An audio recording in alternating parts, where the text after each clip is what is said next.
What if Furio never left the Sopranos family? Furio leaving the Sopranos feels sudden the first time you watch it, almost like the show removes him before the situation becomes too big to handle. One episode he is one of Tony's most valuable soldiers, the next he is back in Italy, and Carmela is left standing in the ruins of a fantasy she never fully got to touch. But when you look at what was actually happening, Furio leaving was the cleanest version of the story. If Furio stays, the problem does not stay romantic. It becomes criminal. It becomes political. It becomes a threat inside Tony's marriage, inside Tony's pride, and eventually inside the family itself. Furio is too useful to ignore, too close to Carmela to be safe, and too disciplined to act like one of the usual idiots Tony can manage with a glare and a few insults. The entire danger is already sitting there in the helicopter scene. Tony is drunk, sloppy, laughing, standing too close to the blades, completely unaware of how vulnerable he looks. Furio is behind him. For 1 second he sees a way out. He sees Tony's body, Tony's carelessness, Tony's whole life hanging there in front of him. One push would change everything, and Furio thinks about it. He does not do it, which matters more than the thought itself. Furio is violent, but he is not stupid. He understands consequences. He understands rules. He understands that killing Tony Soprano would not magically give him Carmela, a house, and a peaceful life somewhere else. It would open a door to chaos, retaliation, suspicion, and maybe death. Still, the thought exists that 1 second tells us Furio has already crossed some invisible line in his own head. He has reached the point where Tony is no longer just the boss. Tony has become the thing standing between him and the life he wants. Once a soldier starts looking at his boss that way, the relationship is already poisoned. So if Furio never leaves, the question is not simply whether he and Carmela end up together. The real question is how long Tony's world can survive with that kind of pressure sitting quietly inside it. When Furio first arrives from Italy, he feels like he comes from a different version of the mafia than the one we see in New Jersey. Tony's crew is full of noise. Paulie talks too much. Christopher is emotional and unreliable. Silvio is smart, but he is already built into the system. Big Pussy is hiding a betrayal. Almost every man around Tony has some obvious crack in him. Furio arrives with a different energy. He is focused, he is physical, he is direct. He does not need to announce himself as dangerous every 5 seconds because the danger is obvious the moment he walks into a room. The massage parlor scene proves it instantly. Tony sends Furio in and Furio handles it with brutal efficiency. He enters, attacks, shoots a man in the knee, takes the money, and leaves the message exactly where Tony wanted it left. There is no whining, no panic, no unnecessary speech. Furio understands the job. For Tony, that is gold. Furio is a soldier who makes the family feel stronger. He brings the kind of clean intimidation Tony wishes he had more of. He is useful muscle, and Tony knows it, but that usefulness becomes part of the problem later because Furio is not just some disposable guy on the edge of the family. Tony brings him close. He brings him into the crew, into the house, into family events, into places where business and personal life blend together. And in The Sopranos, that border is always dangerous. The family business and the real family are never separated cleanly. Tony pretends he can keep those worlds under control, but they keep bleeding into each other. His affairs bleed into his marriage. His money bleeds into his children's lives. His violence pays for the house Carmela decorates. His crew sits at birthdays and weddings like they are relatives. Furio enters that world as a weapon, and Carmela slowly starts seeing him as an escape. At first, the attraction between Carmela and Furio is quiet enough to look harmless. That is part of why it works. There is no big declaration early on. There is no obvious affair. It begins through looks, small visits, small conversations, tiny moments of attention that feel bigger because Carmela is starving for them. By this point, Carmela's marriage has become a routine of disappointment. Tony gives her money, comfort, status, and the house. He also gives her humiliation, distance, cheating, and moral rot. She knows who he is. She knows where the life comes from. She knows enough to understand that her comfort has a price. Furio steps into that emotional space with a completely different kind of presence. He listens. He notices her. He has manners. He has restraint. He feels connected to an older, more romantic idea of Italy, something Carmela can turn into a fantasy. Around him, she can imagine herself as a woman being seen again, rather than a wife managing the damage of a man who expects forgiveness by default, and Furio does not have to do much. That is the dangerous part. He does not need to chase her aggressively. He does not need to make some dramatic speech. His quiet attention is enough because Tony has left so much empty space in the marriage. Furio stands there, and the comparison builds itself. Carmela starts finding reasons to see him. She dresses with him in mind. She visits his house. She carries herself differently around him. These scenes are small, but they are loaded because the show understands how fantasy works. Carmela is not planning a clean escape. She is feeding herself a possibility. Furio becomes the man who makes her feel alive without forcing her to actually leave yet. That is where Carmela's side of the story gets uncomfortable. Her feelings may be sincere, but she is also using the fantasy to avoid the full cost of her life. She wants the feeling of escape while still living in Tony's house. She wants purity inside a life funded by crime. She wants Furio to represent something cleaner, even though Furio is also a violent criminal who works for her husband. The romance feels innocent because compared to Tony's world, Furio seems gentle with her. But Furio's hands are not clean. He is not some normal man from outside the life. He is part of the machine. He enforces the same business that pays for Carmela's home. That contradiction is what makes the situation feel like the Sopranos. Nobody is clean. Nobody gets a perfect fantasy. Even Carmela's dream of escape is built out of the same criminal world she claims to be trapped by. If Furio stays, that contradiction grows until it becomes impossible to hide. Carmela would probably become more reckless before she became more honest. She would tell herself the visits are harmless. She would tell herself Furio respects her. She would tell herself she deserves some happiness after everything Tony has done, and on one level you understand why she feels that. Tony has betrayed her constantly. He has embarrassed her. He has made her live in a marriage where loyalty only seems to apply to her. But Carmela also knows the rules of the world she married into. She knows what Tony would do if he discovered this. She knows Furio is not just a man she likes. He is Tony's soldier. That makes the attraction more than emotional betrayal. In Tony's mind, it would become an attack on his authority. And Tony would eventually notice something. Tony can be blind when blindness helps him. He ignores the pain he causes Carmela because facing it would require change. He ignores the moral cost of his life because the money and power feel too good. He ignores problems until they threaten his comfort. But Tony is extremely sensitive to humiliation. He feels shifts in rooms. He notices tone. He picks up on disrespect even when it barely exists. He can sense when someone looks at him differently. If Furio stays in New Jersey while Carmela's feelings keep growing, Tony may not understand the full truth immediately, but he would feel the air changing. Carmela would become colder. Furio might become more careful. A look might last too long. A visit might seem strange. A joke might land wrong.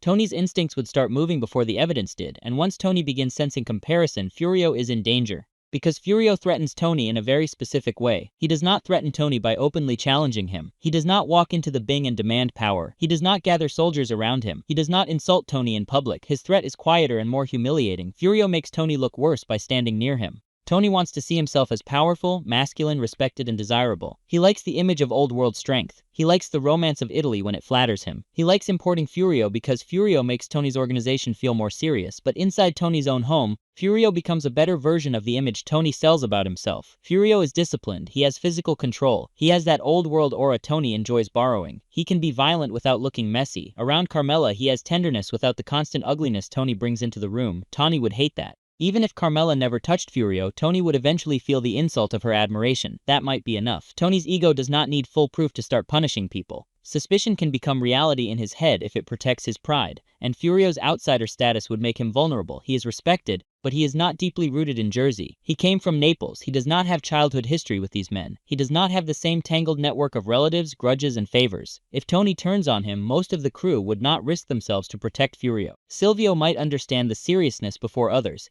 He reads situations well, and he knows how dangerous personal embarrassment can be for a boss. Paulie might notice something and turn it into gossip or suspicion. Christopher, depending on where he is emotionally, might resent Furio's discipline and Tony's trust in him. The rest would follow the temperature of the room. Nobody in that crew is going to start a war for Furio against Tony. That is the lonely part of Furio's position. He has value, but he has no real shelter. His strength helps him until the problem becomes political. Once Tony sees him as a personal threat, Furio's usefulness may stop protecting him. The other question is whether Furio could keep working normally if he stayed. Probably not. Every interaction with Tony would become harder. Every order would carry another layer. Furio would hear Tony complain about Carmela, insult her, dismiss her, cheat on her, return home like nothing happened, and still expect the full loyalty of everyone around him. Furio would have to stand there and swallow it. For a man like Furio, that kind of restraint might become torture. He knows the rules. He knows wanting Carmela is dangerous. He knows the boss's wife is untouchable. He knows that acting on it would bring disaster.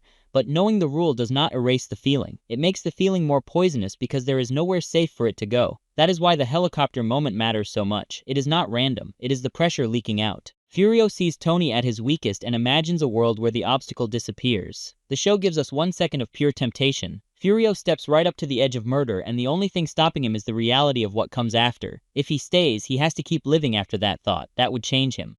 He would either become colder and more distant, or he would start making mistakes. Maybe he avoids Carmela more obviously. Maybe he overcorrects around Tony. Maybe he becomes distracted during business. Maybe he drinks more. Maybe the homesickness gets worse. The more he tries to control himself, the more visible the strain becomes. Furio is dangerous because he is disciplined, and the attraction to Carmela puts that discipline under pressure every day. Now, could Furio actually kill Tony? In a dramatic alternate version, yes, it is possible. The helicopter scene proves he has imagined it. If Tony discovered everything, threatened Carmela, or humiliated Furio badly enough, Furio might reach a breaking point. He is capable of violence, he is capable of acting fast, he is not afraid of blood, but killing Tony would create more problems than it solves. Furio would have to survive the immediate aftermath. Tony's death would throw the Jersey family into panic. Every major player would start asking who benefits. New York would smell weakness. The crew would not simply accept Furio as a new leader. He does not have the political base for that. He is an imported soldier, not a Jersey boss in waiting. Carmela also might not become the reward Furio imagines. That is the emotional trap. Furio may love the idea of her, and Carmela may love the idea of him, but a real life after Tony's murder would be ugly. Carmela would be grieving, terrified, compromised, and possibly disgusted by the reality of what had been done. The fantasy would have to survive a corpse. That is a very different thing from coffee, dancing, and longing looks. The more realistic outcome is darker and less romantic. Furio would not become king. He would become a fugitive, a suspect, or a dead man. Even if he managed to leave the country, he would carry the knowledge that he destroyed everything for a love that may never have survived reality.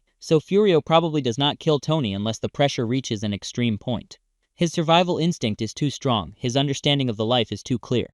He knows violence solves some problems and creates bigger ones when aimed at the... If Tony found out, he would frame it as betrayal. He would talk of respect, he would talk about family, he would talk about the rules. He would make it sound like Furio violated the deepest code of the life. And maybe within that world he would have a point. Furio is a soldier. Carmela is the boss's wife. There is no harmless version of that attraction once Tony knows, but underneath all the language about rules, Tony's real wound would be humiliation. Furio would make him feel ridiculous. The wife Tony neglects found emotional life with one of his own men. The soldier Tony brought from Italy became a mirror showing what Tony had lost or never really had. The man Tony trusted around his home became the person Carmela looked forward to seeing. Tony would not just feel betrayed, he would feel small. That is the most dangerous feeling Tony can have. Tony can handle being feared. He can handle people hating him. He can even handle conflict when it confirms his importance. Humiliation cuts deeper because it attacks the story Tony tells himself. It says he is not enough. It says his money, power, body, charm, and anger did not keep his wife's heart inside the house. And Tony usually responds to that feeling by punishing someone. So if Furio stays and Tony discovers the truth, Furio's chances become terrible. Tony might not move immediately. He might watch. He might test Carmela. He might make comments. He might send Furio on certain jobs. He might look for confirmation while already deciding what he wants to believe. Once he has enough, Furio disappears. That is probably the cleanest mob outcome. Tony would not need a public confrontation. A soldier who crossed a line can be handled quietly. Maybe Tony sends him somewhere. Maybe he uses another excuse. Maybe the crew is told Furio went back to Italy. The official story would be simple because the real story would be too humiliating to repeat. That secrecy would also protect Tony's pride. He would never want the whole crew laughing privately about Carmela and Furio. He would never want the story spreading that his wife fell for his own imported muscle. So the punishment would have to erase Furio while controlling the narrative. The tragedy is that Furio's best quality as a soldier would make him more dangerous as a romantic rival. He understands silence. He understands control. He understands how to hide things. That means if Tony senses something, he may become even more paranoid because Furio is not sloppy enough to expose himself easily. With someone like Christopher, Tony can read the weakness. With Polly, he can see the insecurity. With Ralph, the threat is loud and poisonous. Furio is harder because he is quiet. He might give Tony less evidence, which could make Tony imagine even more. Carmela's behavior would probably be the thing that exposes them first. Carmela is emotionally careful when she needs to be, but her resentment toward Tony often comes out sideways. If Furio stays, her disappointment in Tony would sharpen. She would compare them without saying it. She might become less willing to play the loyal wife. She might start reacting to Tony's cheating with more disgust because now she has a fantasy that makes Tony's behavior feel even uglier. That could push the marriage into separation earlier. In the real show, Carmela and Tony's separation comes after years of damage finally becoming too much to manage. Furio is one of the emotional sparks. He shows Carmela that she still wants something outside the marriage.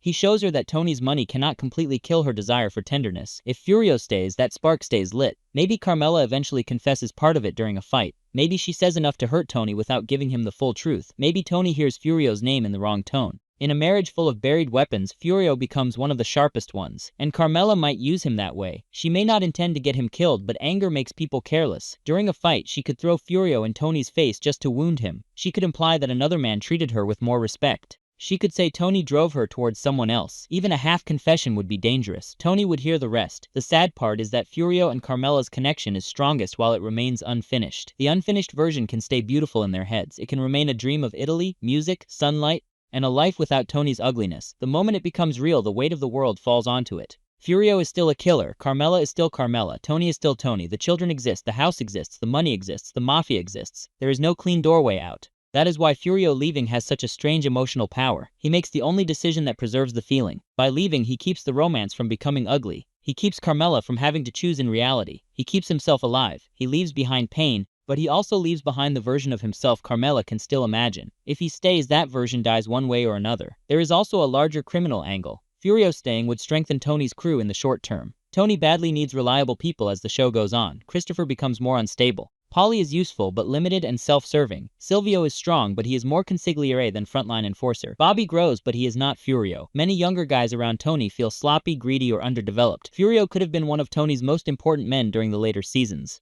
During the New York tensions, having Furio around would matter. He brings intimidation and discipline. He could handle jobs cleanly. He could serve as muscle in moments where Tony's crew looks thin. In a purely practical sense, Tony would benefit from keeping him. That is the irony of the whole situation. Furio staying might make the crime family stronger while making Tony's actual family weaker. On the street, Furio is an asset. In the house, he is a slow disaster. Tony imports the kind of soldier he needs, and that soldier exposes the kind of husband he is. The Sopranos does this often. Tony gets what he wants, and the cost comes from a direction he does not expect. He wants old-world muscle. He gets a man who makes his own masculinity look cheap. He wants loyalty. He gets a soldier loyal enough to leave rather than betray him openly. He wants his family life protected from the ugliness of the business. He brings the business directly into Carmela's emotional life. If Furio never left, Tony would eventually have to choose between the asset and the insult. Tony almost always chooses his ego when the insult cuts deep enough. So the cleanest version of the alternate story is probably this. Furio stays for a while. Carmela gets more attached. Furio becomes more strained. Tony notices the atmosphere before he knows the facts. The crew senses some quiet tension. Carmela and Tony's marriage worsens faster. Furio either tries to leave too late or Tony finds a way to remove him. There are more extreme versions. Furio could kill Tony. Tony could kill Furio. Carmela could confess. Furio could run back to Italy after an even closer call.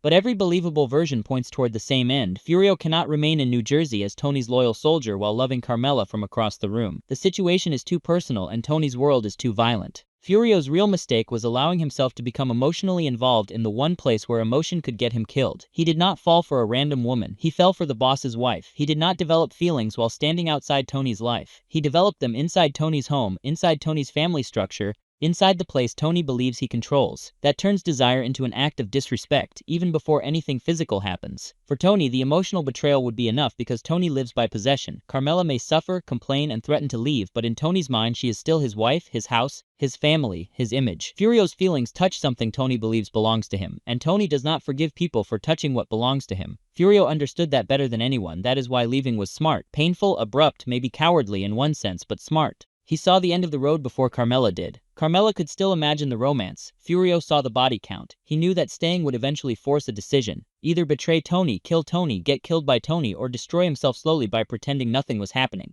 Leaving was the only move that kept him alive, and in a show filled with men who walk straight into their own destruction because they cannot control pride, appetite, addiction, or fantasy, Furio's exit almost feels like a rare moment of intelligence. He wanted something he could not have, and for once, a character in The Sopranos understood the cost before the bill arrived. Carmela experiences it as abandonment because, emotionally, that is what it is. He disappears without giving her the dramatic ending she may have wanted. But from Furio's side, a dramatic ending would be death. There is no safe goodbye speech. There is no honest confession that leaves everyone unharmed. There is no version where he tells Tony the truth and they all move on like adults. This is Tony Soprano's world. Feelings become leverage. Embarrassment becomes motive. Desire becomes evidence. That makes Furio's leaving less like a writing shortcut and more like survival. If he never left, the Sopranos family might have kept a better soldier for a while. Tony might have had stronger muscle during the later chaos. Carmela might have held on to hope a little longer.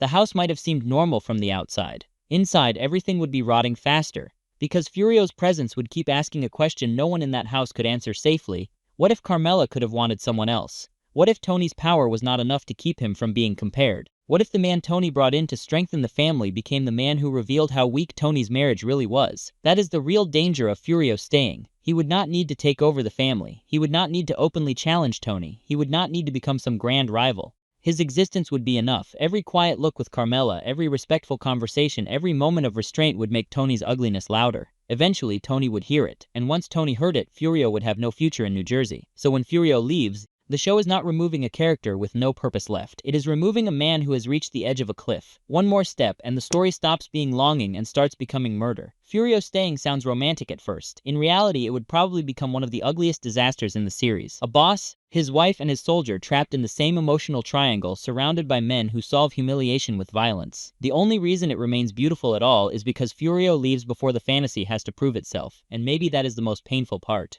Carmela never gets to find out if Furio was really the escape she imagined. Furio never gets to find out if Carmela would have chosen him outside the dream. Tony never fully has to face the fact that another man made his wife feel alive in a way he no longer could. Everyone gets spared the truth.